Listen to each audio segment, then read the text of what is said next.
Bonjour à tous, c'est Christophe et Gauthier de Bimex. Bonjour. Nous sommes ensemble aujourd'hui pour vous présenter ce webinaire sur l'étalonnage des boucles de température qui fait donc suite à l'annulation malheureuse de Mesure Solutions Expo, durant lequel nous avions prévu de présenter ce sujet qui faisait l'objet d'une conférence. Donc nous allons être ensemble pendant une vingtaine de minutes. Nous répondrons à vos questions justement à la fin ou durant le webinaire. Donc, n'hésitez pas, vous avez une boîte de dialogue à côté où vous pouvez poser vos questions. Alors, on va encore quand même attendre une petite minute, le temps que l'ensemble des inscrits arrivent. On voit que vous arrivez. Vous avez été nombreux aujourd'hui à vous inscrire pour ce sujet qui vous touche visiblement. Les premiers mots seront pour Estelle du réseau Mesure, hein, puisque comme je l'ai indiqué justement, l'objet de ce webinaire, c'était une conférence pendant Mesure Solutions Expo. Et à ce titre, je vais donner la parole à Estelle pour qu'elle puisse justement vous dire quelques mots sur le réseau Mesure si vous ne connaissez pas encore ce réseau. Alors, je regarde.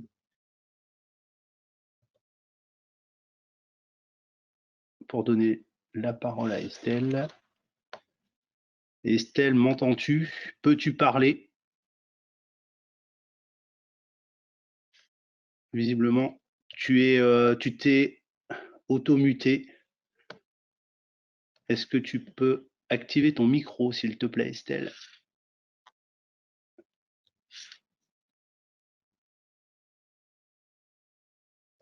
Alors, attends.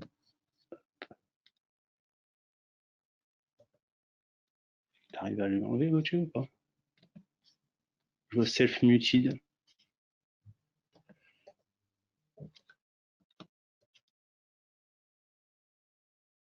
Estelle, nous entends-tu? Je te renvoie une demande pour que tu actives ton micro, mais tu sembles ne pas être active. Bon, c'est bien dommage. Écoute, si tu arrives et que tu prends la parole. Est-ce que tu es revenu? Est-ce Oui, que à tu Claire. m'entends? Ah, super, Estelle. Merci. Ça y J'étais est, sur ok. le. Désolée, en fait, J'étais sur le le point de micro était prendre bien la main, mais je activé. pense que Le tu micro feras était mieux bien que moi. activé, mais a priori, c'est la connexion avec le casque qui se faisait pas correctement. Donc, je ne sais pas. Bref, bienvenue Ça à tous. marche. Désolée pour ce petit contretemps technique. Donc oui, malheureusement, comme vous le savez tous, nous avons été contraints d'annuler, je dirais, en dernière minute cet événement et nous tenions vraiment à pouvoir donner des informations de qualité à toutes les personnes qui s'étaient déjà préinscrites pour venir à cet événement. Et c'est dans ce cadre-là que nous avons organisé donc ce programme qu'on a appelé les rendez-vous de 9h30. Donc, tout au long des prochaines semaines, vous allez avoir la possibilité d'échanger avec certains exposants de Mesure Solutions Expo via ces petites visioconférences.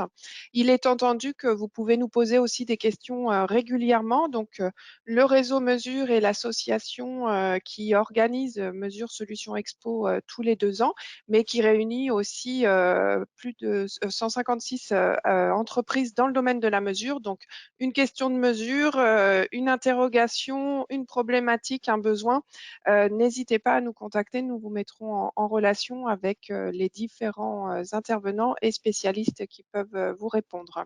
Voilà, donc dans les prochaines, aujourd'hui, nous avons la chance d'avoir Bimex pour l'étalonnage des boucles de température. Le 20 novembre, E+E électronique nous parlera de l'étalonnage des sondes d'humidité, quels sont les moyens à utiliser. Et ensuite, nous enchaînerons sur le mois de novembre. Je vous invite à retrouver l'ensemble du programme sur le site mesure-solution-expo.fr. Dans la partie conférence, vous retrouverez tout le programme de novembre et de décembre. Voilà, je ne vous prends pas plus de temps. Je laisse la place à Bimex pour sa présentation. Merci à tous. Merci Estelle et merci aussi au réseau Mesure. N'hésitez pas à aller voir les différentes conférences de nos confrères également. Bon, je vais te muter à nouveau, hein, Estelle, pour être D'accord, certain qu'il merci. n'y ait pas Bonne d'interférence. conférence. Merci à toi. Merci beaucoup. Donc, pour entamer dans le sujet, alors pourquoi on a décidé de faire les boucles de température? Bah, parce que c'est l'une des grandeurs physiques les plus communes aujourd'hui dans l'industrie de transformation, et donc un sujet qu'on touche beaucoup chez Bimex de par nos solutions. Donc on s'est dit qu'on savait aussi de quoi on parlait. Quand on parle de boucle, à ce moment-là, on parle de méthode soit en boucle ouverte, soit en boucle fermée. Nous sommes partis du postulat que vous faisiez tous des étalonnages et que vous saviez pourquoi vous étalonniez vos sondes de température. Donc on ne parlera pas de dire pourquoi est-ce qu'on étalonne la température ou quelle périodicité et autres. Là, on parle vraiment de méthode au niveau des boucles. Donc, chacune de ces méthodes, que ce soit en boucle ouverte ou boucle fermée, apporte des avantages et des inconvénients, aussi bien au niveau pratique, mais également en termes de considération métrologique. Et c'est là-dessus que nous allons nous pencher aujourd'hui. Donc, avec Gauthier, qui est notre ingénieur support et spécialiste métrologie industrielle, et donc moi-même. Vous nous connaissez sans doute via le comptoir des étalons. On vous invite à regarder nos vidéos. Tout de suite, je passe donc la parole à Gauthier pour qu'il puisse nous parler et donc nous définir ce qu'est une boucle. Merci Christophe. Alors oui, donc avant de démarrer, donc qu'est-ce qu'une boucle de température, hein, toujours bon de poser les bases avant de démarrer. Alors le concept de boucle, il peut signifier différentes choses selon les personnes, leur expérience et le secteur industriel duquel ils proviennent. En pratique, c'est simplement un groupe d'instruments qui va effectuer une seule mesure. Donc dans notre cas, une mesure de température, et qui vont pouvoir, une mesure ou une action de régulation, par exemple sur un process dans une usine. Donc pour la température, la boucle va consister en un capteur de température, alors ici un PT100 ou thermocouple, un transmetteur de température, on reviendra en détail sur le rôle de chacun, éventuellement un indicateur local, et enfin, le dernier élément de la boucle, la carte d'entrée d'un système de contrôle-commande d'une supervision. Donc en détail, on va donc avoir la sonde de température, la sonde de mesure de température, qui va être l'élément sensible, hein, l'élément qui va vraiment réaliser la mesure sur la boucle, donc qui peut être résistive, sonde résistive ou thermocouple. Donc on va, pour faire rapidement, donc la sonde résistive qui va être plus précise, mais limitée en température, et la sonde thermocouple qui va peut-être moins précise, mais qui va être aussi plus rapide en termes de temps de réponse. Bon, le but ici, c'est pas de rentrer dans ces considérations, mais bon, voilà, de manière générale. Le signal ensuite qui va être délivré par la sonde, donc voilà, comme on a dit, est un signal résistif. Donc pour qu'il soit exploité, il va falloir qu'il soit converti. Donc pour cela, on utilise un transmetteur de température dont le rôle est de convertir la température, qu'elle soit résistive ou sous forme de millivolts pour les thermocouples, en un signal facilement exploitable. Donc de manière générale, dans l'industrie, un signal 420. On peut avoir aussi des signaux numériques type ART ou Foundation Fibus ou Profibus PA. Ce convertisseur est généralement intégré dans la sonde, donc en tête de canne. Troisième composant, l'indicateur local, encore une fois, qui est facultatif et qui n'est pas toujours présent. Son rôle va être de fournir une indication locale à l'opérateur ou au pied de la machine. Enfin, le dernier élément de la boucle, donc la supervision, qui elle va permettre de visualiser, de contrôler et de réguler un process, la température, donc qui va en général se trouver en salle de contrôle, en salle de commande, hein, et on pourra aussi sur cette supervision trouver des alarmes que je qualifierais de numériques. Donc voilà pour la boucle en elle-même. Maintenant, comment peut-on étalonner une boucle de température? Alors avant d'aborder la différence entre l'étalonnage en boucle ouverte ou en boucle fermée, on va juste simplement, de manière générale, voir comment on étalonne une boucle de température. Alors pour cela, on va s'attarder sur 4 points principaux. Donc, est-ce qu'on fait un étalonnage ou une vérification, la procédure utilisée, le matériel utilisé et comment on va documenter cet étalonnage. Donc étalonnage ou vérification. Alors, c'est toujours la chose aussi de faire la différence entre un étalonnage ou une vérification. Donc là, j'ai pris des définitions qui ne viennent pas forcément du VIM, mais qui sont tirées du handbook de métrologie qui a été industriel, qui a été rédigé par Frédéric Cottoir. Donc l'étalonnage, qui va être la comparaison entre un instrument de mesure et un instrument de mesure étalon. Donc cette comparaison est réalisée suivant une méthode, la procédure, et le résultat est consigné sur un certificat d'étalonnage. La vérification, quant à elle, c'est l'opération qui va confronter l'erreur de justesse, donc l'erreur de justesse qui va être définie dans un étalonnage, hein, quand on fait la comparaison entre l'instrument de mesure et l'instrument de mesure étalon. Et donc, on va confronter cette erreur de justesse additionnée son incertitude à notre OMT, notre erreur maximale tolérée, et on va prendre une décision. Donc, si l'erreur de justesse additionnée de son incertitude est inférieure à notre erreur maximale tolérée, alors on peut déclarer la conformité de notre instrument. Et les résultats sont, dans ce cas-là, consignés dans un constat de vérification. Donc, est-ce qu'on fait un étalonnage ou une vérification? Alors, l'étalonnage, dans le cadre des boucles, ça va généralement être fait pour les thermomètres de référence, voilà, qui va permettre parfois de faire une correction, hein, quand on fait un étalonnage. Et la vérification, elle est plutôt utilisée en métrologie industrielle, parce qu'on a besoin de connaître la conformité de notre boucle de température, savoir si elle est conforme à nos spécifications. Pour faire simple, l'étalonnage, c'est la connaissance et la vérification, c'est la confiance. Deuxième axe, la procédure. Donc, comment définir la procédure? Ça va être la manière avec laquelle on va étalonner notre boucle de mesure. Donc, on verra après dans le détail la différence entre fermée et ouverte. Mais de manière générale, le point de départ pour définir une procédure, c'est déjà de se dire quelle est ma tolérance process. Donc, c'est ce qui est particulièrement important en température, car plus la tolérance process sera serrée, plus le coût de l'étalonnage sera élevé. Forcément, si on a une tolérance process qui est très fine, les éléments qui vont devoir être utilisés, que ce soit les instruments de mesure ou les étalons, vont devoir être très justes et donc très chers. Donc, pour une information, le plus serré qu'on rencontre comme tolérance process, en général, c'est en pharma et on est aux alentours du degré. Donc, la deuxième chose aussi pour définir sa procédure, ça va être le bon sens, qui est toujours important de manière générale en métrologie industrielle. On va uniquement vérifier ce qui est nécessaire. Pas nécessairement toute la plage de mesure de notre boucle de température, mais uniquement la plage usuelle. Au niveau des points d'étalonnage, 3 points d'étalonnage peut sembler suffisant. Après, bien sûr, il est possible d'en faire plus si nécessaire, mais 3, ça semble suffisant. Est-ce qu'on fait un étalonnage en montée-descente? Dans le cas de la température, on n'a pas d'éléments mécaniques. On est uniquement sur des choses électroniques, donc le phénomène d'hystérésis va être négligeable. Donc, ça sert à rien de faire un étalonnage en montée-descente. Après, s'il y a des alarmes mécaniques, comme type des thermostats dans la boucle, forcément, là, ça aura sûrement le coup de le faire. Mais de manière générale, c'est pas important.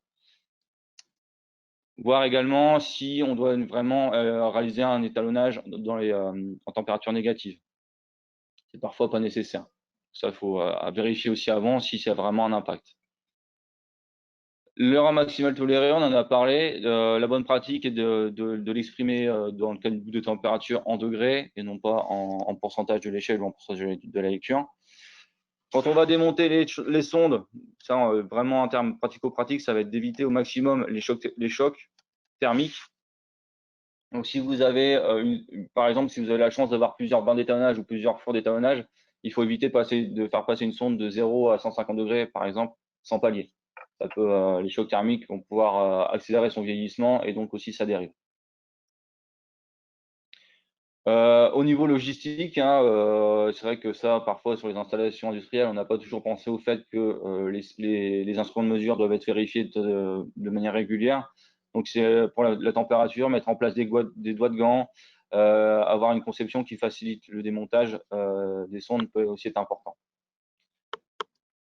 Au niveau du temps nécessaire pour étalonner une sonde de température, les sondes de température, on va avoir des temps de réponse qui vont être différents. Donc, il est important de le prendre en compte quand on va utiliser notre four, notre bain d'étalonnage, pour être sûr que notre sonde a bien atteint le point voulu.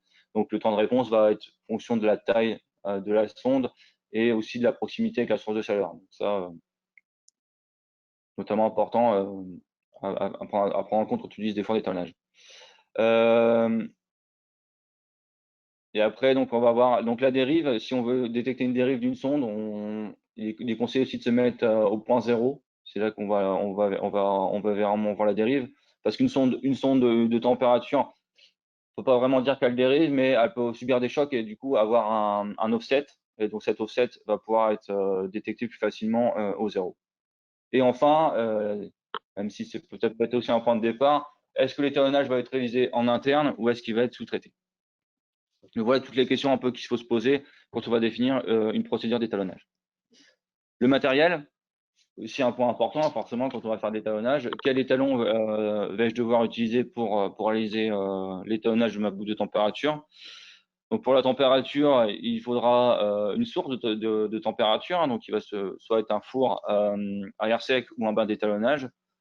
Donc c'est pareil, hein, il y a pas mal d'informations, toute une littérature sur la différence entre le four et le bain, les avantages des uns et des autres. Voilà, pour parler des arguments ou des différences les plus connues, un four va être plus rapide, un bain sera forcément plus homogène. Le four d'étalonnage à air sec va aussi être plus facilement transportable qu'un bain. Et dans un bain, l'avantage, c'est qu'on peut plus facilement mettre plusieurs sondes avec des formes un petit peu différentes. Donc j'ai mon four d'étalonnage. Ce qu'il va me falloir aussi, mon bain d'étalonnage, j'ai ma source de température. Donc ce qu'il me faut, c'est un appareil qui va me permettre de mesurer cette température de manière qui va me servir de référence. Donc je vais avoir une sonde de température de référence. Donc il va pouvoir être soit interne à l'appareil de ma source de température, interne à mon four, à mon bain, ou externe, ou relié donc soit sur un thermomètre de référence. Donc il va me falloir aussi un thermomètre de référence. Ce thermomètre de référence peut être interne au four, au bain d'étalonnage, ou externe. Enfin, dernier point, la documentation. Donc, la documentation qui est une part importante, voire essentielle d'un étalonnage. Un étalonnage sans une vérification, sans documentation est inutile. Et la manière de réaliser l'étalonnage va pouvoir influer sur la manière de réaliser la documentation. Est-ce que je serai au labo devant un PC, donc j'aurai accès à mon logiciel ou à mon tableur pour avoir aussi mes résultats d'étalonnage, ou est-ce que au contraire je serai sur le terrain, je n'aurai pas de Wi-Fi, et je vais devoir prendre un bloc-notes ou éventuellement une tablette. Voilà toutes les considérations. Je vais maintenant redonner la parole à Christophe qui va vous présenter les différentes méthodes d'étalonnage boucle fermée et boucle ouverte. Merci Gauthier pour toutes ces considérations. On va commencer par la boucle fermée qui semble aujourd'hui la plus simple dans le sens où on fait la boucle complète. Donc, par rapport à ça, comment ça va se passer? Vous avez besoin d'une source de température. Là, dans le cas de fonctionnement, là, c'est vraiment, on le voit, on a mis une source à 100 degrés, vulgarisée volontairement, mais pour dire donc une vérification au point de fonctionnement. C'est aussi quelque chose qui peut se faire de temps en temps. On sait qu'il y a aujourd'hui de nouvelles technologies, nouvelles sondes aussi qui s'auto-vérifient avec des points de Curie, ce genre de choses. Là, ça permet déjà de faire un pré-diagnostic, mais aussi de pouvoir vérifier l'ensemble. Donc là-dedans, simplement, on met la sonde directement au point souhaité, avec derrière une référence étalon, et on regarde donc directement sur la supervision avec généralement quelqu'un qui est au talkie-walkie parce qu'on a certaines distances. Donc on va dire là-dessus, généralement, on a quand même besoin d'avoir 2 techniciens, 2 instrumentistes pour réaliser ça avec une recopie manuelle et ressaisie ensuite dans le système. Une des possibilités également, mais là c'est aussi pour faire la promotion de notre solution et en profiter pour vous montrer le tout nouveau MC6T, donc qui est un four calibrateur. Donc là-dedans, l'idée, on le montre pourquoi? Parce que si on fait une procédure montée-descente, là on voit 0,150 degrés, on peut imaginer 103 points, comme Gauthier l'a dit, pour faire ça de manière efficace, simple. Donc pareil, toujours quand même 2 instrumentistes, quelqu'un qui retourne l'information et la saisie manuelle en l'occurrence qui peut se faire directement dans le calibrateur pour une partie sans papier. Ça, c'est vraiment la partie boucle fermée, donc on va dire qui, à notre sens, est la plus simple, dans laquelle, en termes de considération métrologique, vous allez avoir une seule vérification, un étalonnage. Donc, pour calculer derrière les erreurs, les incertitudes, ça va être tout de suite beaucoup plus simple pour déclarer la conformité. Mais par contre, on a quand même toutefois quelques inconvénients, et ça, on reviendra dessus par la suite. Pour la partie boucle ouverte, donc là, vous l'avez vu, hein, beaucoup de possibilités différentes parmi les étapes et les différents modules présentés par Gauthier. Donc, on va parler de la première méthode, où là, donc, vous allez avoir 3 voire 4 étalonnages. Donc, la première partie sera vraiment de faire la sonde de température seule. Donc, pour cela, vous allez avoir besoin d'un four, d'un bain, ça on l'a dit, mais également d'un thermomètre étalon et de sa sonde de référence. Donc là, première vérification, la sonde seule. Ensuite, la partie température et indicateur local. Pour cela, vous allez avoir besoin d'un calibrateur de température. Là, vous voyez l'idée niveau flèche bleue, flèche rouge, c'est de dire qu'est-ce qui est mesuré par le thermomètre ou le calibrateur, ou qu'est-ce qui est généré. Donc là, la partie rouge, c'est pour la génération de signaux, et la partie bleue pour la mesure. Donc ici, vous avez le seconde vérification pour votre boucle, voire un troisième si vous vérifiez l'indication locale, qui peut avoir son importance pour les opérateurs, comme Gauthier l'a dit. Et enfin, la supervision, où là, on va aller générer un signal 420 mA pour étalonner directement l'indicateur. Donc là, on voit, on a séparé la boucle en 3 parties. Seconde méthode, là, on fait directement la sonde avec son transmetteur. Donc ici, on voit, on va pouvoir avoir notre thermomètre étalon, également besoin d'un multimètre pour mesurer la partie sortie 420. Encore une fois, on en profite pour vous montrer du matériel Bimex. Et là, donc un étalonnage, voire 2, encore une fois, si vous souhaitez faire l'indication locale. Plus à la fin, la supervision. Et la troisième méthode, en termes de sous-division, et ben là, c'est de faire la sonde de température seule, comme on l'a vu dans la première méthode. Et ensuite, le reste de la boucle, avec le transmetteur de température, mais qui, lui, va plus être mis sur, là, on a parlé de transmetteur tête de canne, on peut très bien avoir des transmetteurs aussi sur rail, et là, donc, directement, aller générer. D'ailleurs, j'ai mis générateur 420, mais c'est plutôt un générateur RTD ou thermocouple, donc calibrateur de température, pour alimenter et vérifier directement sur la supervision. Donc cette partie vraiment en boucle fermée a un réel impact sur la documentation, et comme Gauthier l'a dit, la documentation est très importante. Donc là, ce qui va se passer, c'est quand même que vous allez avoir un constat de vérification par élément de boucle. Donc on a vu, généralement, ça amène à 2, voire 3, voire même 4 constats de vérification pour réaliser toute votre boucle. Et donc, même si tous les éléments sont conformes individuellement, on peut se demander, est-ce que la boucle, elle, est conforme? Parce que c'est pas évident, parce qu'on a tous les éléments conformes, qu'on ait notre boucle qui, elle, soit justement dans nos exigences métrologiques. Donc pour cela, déjà, pour simplifier la conformité, ayez une procédure commune, même point et même nombre de points. C'est-à-dire que si vous faites la sonde en 3 points, 0, 75, 150 degrés, par exemple, lorsque vous allez aller simuler sur votre supervision, prenez les mêmes points. Vraiment pour avoir cette uniformité et cette facilité d'analyse des données. Assurez-vous que l'erreur maximale tolérée, pareil, vous allez l'avoir généralement sous des unités techniques différentes. Donc pour la partie température, directement en pression, mais quand on parle 420, c'est vrai qu'on peut vite l'exprimer en pourcentage. Et là, dans l'interprétation, ça peut poser des problèmes. Partie aussi incertitude des étalons. Là, vous l'avez vu, sur la boucle ouverte, vous êtes vraiment sur un seul étalon, un seul point. Là, en l'occurrence, on parle de l'étalon du four, du thermomètre de référence, d'un calibrateur de température, d'un générateur 420. Donc, beaucoup d'étalons aussi à gérer d'un point de vue maintenance, mais aussi vis-à-vis de leur incertitude pour le calcul final. Et enfin, quelle formule j'utilise pour la conformité de la boucle?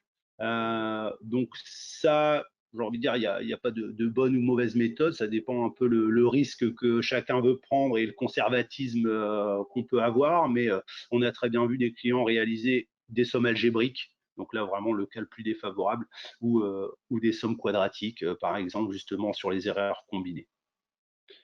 Euh, donc voilà pour la partie boucle fermée.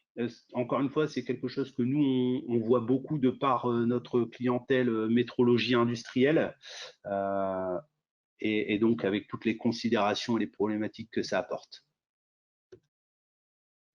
Donc là, on va parler vraiment du bilan. Je vais relaisser de nouveau la parole à Gauthier et pour la comparaison des différentes méthodes. Merci Christophe.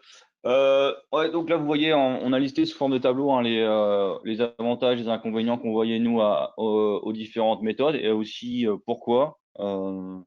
Aussi parce que certains industriels sont aussi contraints d'utiliser l'une ou l'autre méthode pour des raisons. Voilà, par exemple, quand on est en zone ATEX, on a tendance à plutôt travailler en boucle verte parce qu'on va démonter les sondes. Effectivement, on peut pas emmener, par exemple, un four d'étalonnage ou un bain en zone ATEX. Ça, c'est pas possible. Je vais découvrir un peu hein, les différents avantages et inconvénients. Pour parler des principaux sur la boucle ouverte, l'avantage, on va pouvoir automatiser, notamment la partie étalonnage de la sonde de température. Hein. On peut automatiser ça en pilotant le four avec un calibrateur et venir automatiquement enregistrer les résultats. Ce qui est intéressant aussi en boucle ouverte, c'est qu'on va avoir une meilleure connaissance du comportement individuel de chaque composant de la boucle. Donc, on va pouvoir aussi après voir comment chaque élément se comporte et faire une étude de chaque élément pour voir un peu leur performance historique et pourquoi pas faire des études de dérive également. Voilà, bon, pour les avantages principaux boucle ouverte, perte d'arrêt plus courte, on pourrait étalonner plusieurs sondes en simultané, un meilleur niveau d'incertitude si on travaille au labo. Pour les avantages de la boucle fermée, c'est qu'on va avoir une erreur complète de la boucle directement. Donc, comme Christophe l'a dit auparavant, pas de calcul à refaire derrière. On se place dans les conditions terrain, voilà, donc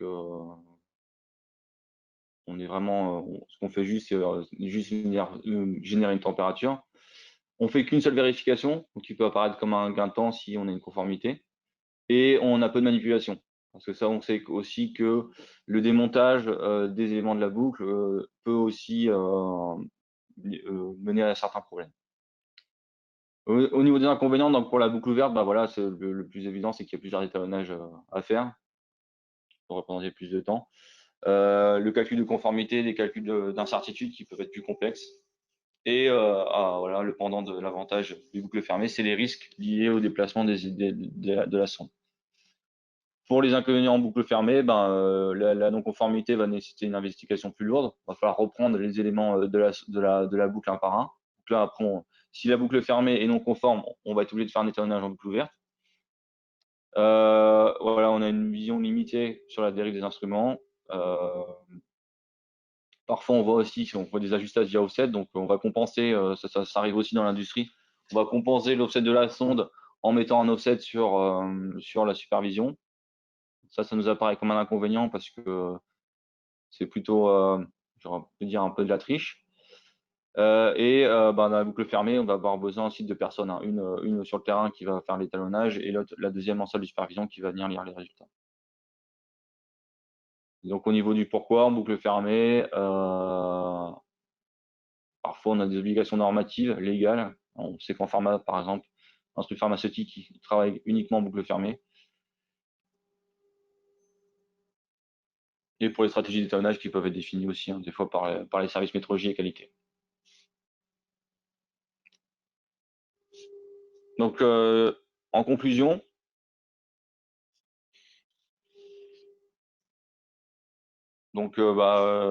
étalonner la boucle C'est à entière. moi? Ouais, Ah, pardon, pardon, euh, Gauthier, j'ai eu un doute. Donc, merci Gauthier pour ce tableau.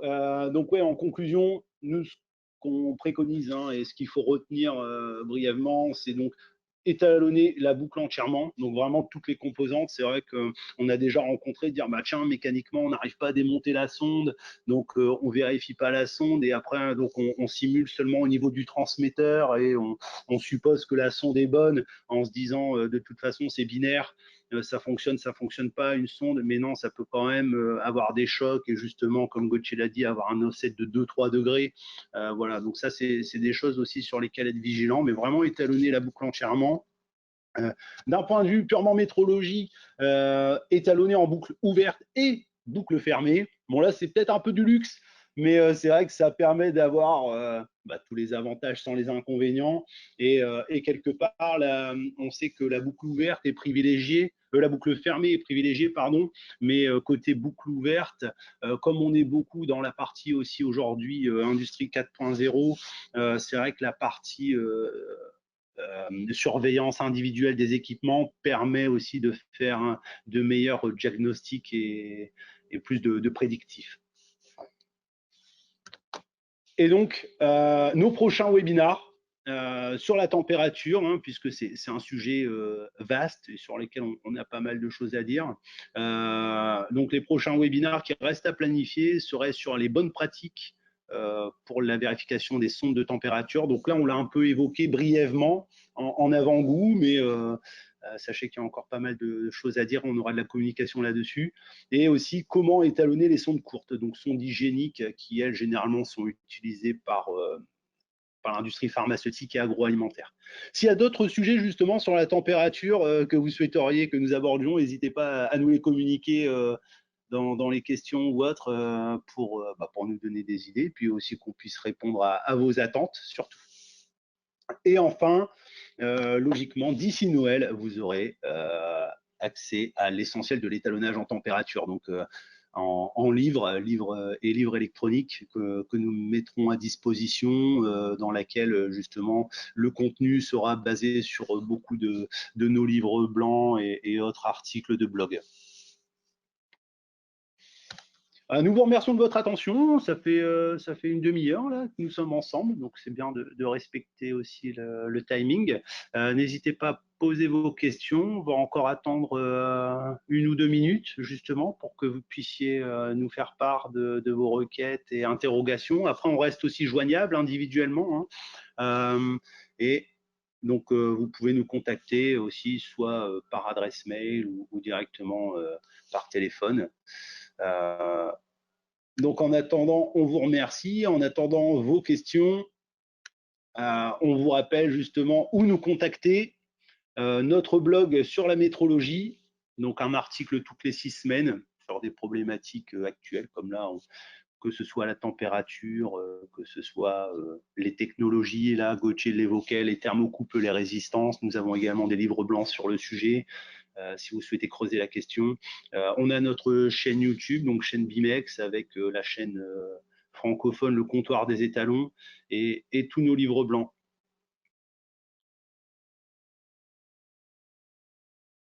Mais écoutez, pas de questions visiblement pour l'instant. Donc, on va se dire que tout était clair, mais encore une fois, on vous laisse digérer la présentation et revenir vers nous par email quand vous le souhaitez. En vous remerciant encore et en espérant vous voir nombreux à notre prochain webinar. Merci, à bientôt les étalons. Au revoir.